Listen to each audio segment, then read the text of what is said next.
المكتب التعاوني للدعوة والإرشاد وتوعية الجاليات بمحافظة بدر.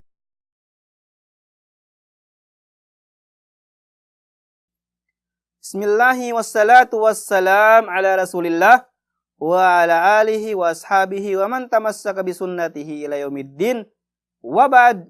Assalamu alaikum warahmatullahi wabarakatuh.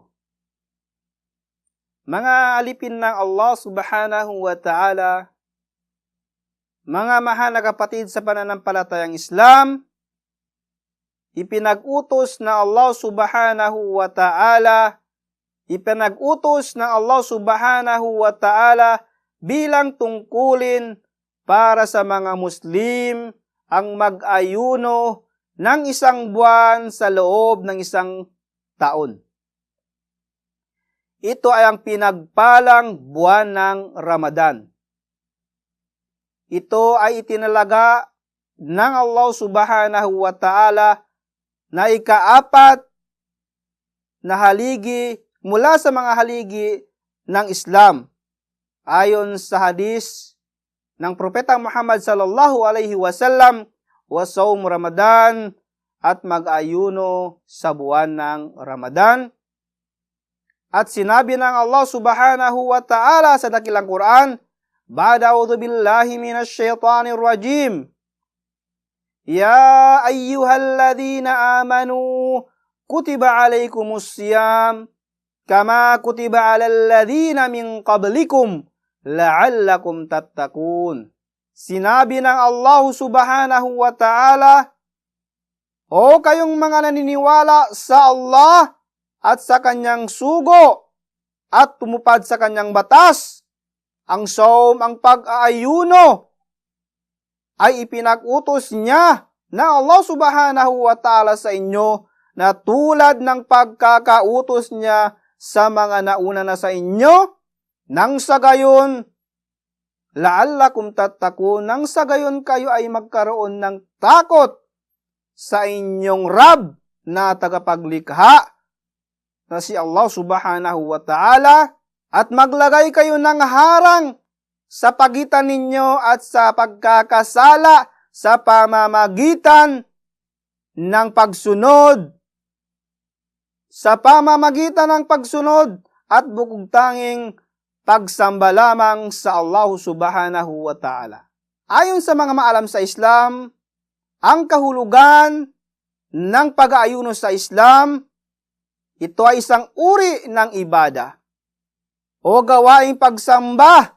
Ito ay isang uri ng ibada o gawaing pagsamba para sa Allah lamang sa pamamagitan ng pag-iwas at pagpigil sa pagkain, sa inumin, sa pakikipagtalik, at sa iba pang mga nakakasira dito, sa simula sa madaling araw sa Fajr hanggang sa paglubog ng araw.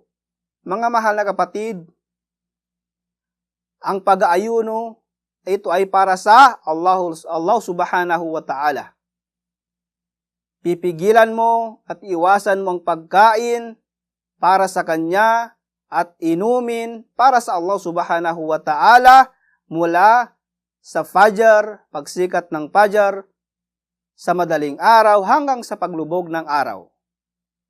At hindi lamang ito, mga mahal na kapatid, kinakailangan din natin iwasan ang mga masasamang pagsasalita at pagsasagawa.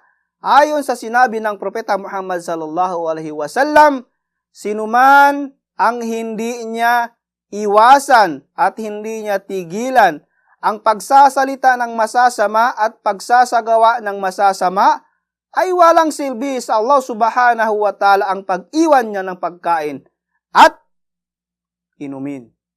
Ang ibig sabihin nito, mga mahal na kapatid, ang pag-aayuno ay hindi lamang pag-iwas ng pagkain, pakikipagtalik at inumin, bagkus ito rin ang pag-iwas sa mga masasamang salita at masasamang pagsasagawa, mga gawain. Lahat ito ay ibada para sa Allah lamang at hindi lamang gutom ang ating makakamtan, bagkus gantimpala.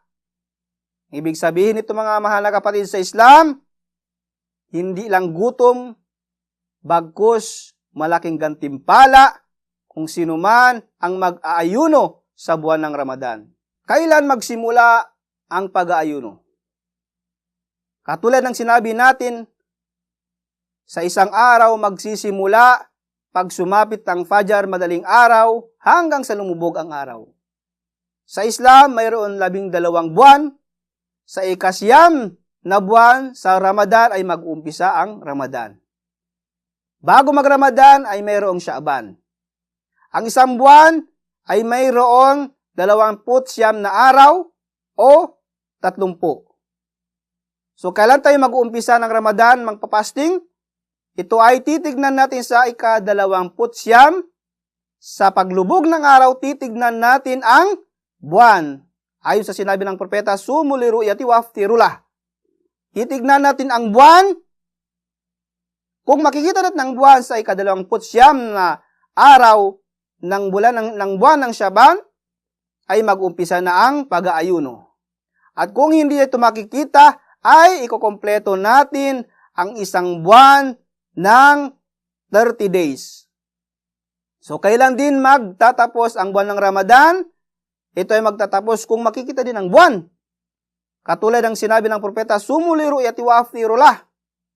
Kung makikita ninyo ang buwan, mag-umpisa kayo ng pagraramadang papasting, at kung makikita nyo ang buwan, ay magtatapos ang Ramadan ng pagpapasting at kumain na kayo.